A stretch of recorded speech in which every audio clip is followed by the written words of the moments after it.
अरे राम राम भाइयों। कैसे हो? बढ़िया हो फिर?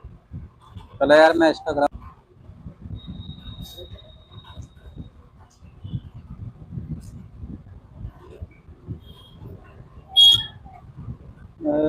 इंस्टाग्राम पे लिंक ये रहो।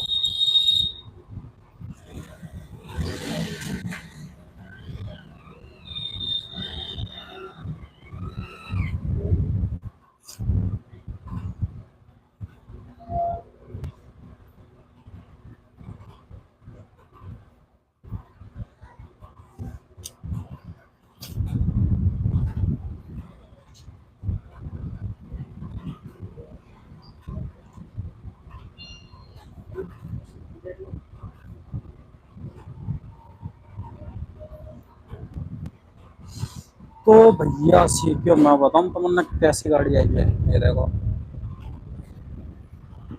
जबरदस्त आइटम आओ मेरे पास है। ये देखो, 20 लाख की गाड़ी आई है सर्विस करवाने। अब इसकी करेंगे माँ बहन एक। सो गाइस, फटाफट से हम करते हैं माँ बहन एक। और मैं एक चीज़ बता दूँ आप लोगों को कि service service service service service service किस प्रकार से होती है और अच्छी तरीके से होती है। अरे टंकी खोल रहे, फटाफट बातों मत लगे। चले, कॉल निकाल। देखने में ज्यादा बिजी है, सो रहे तो कोई काम का ही नहीं है, भीगे मुर्गा।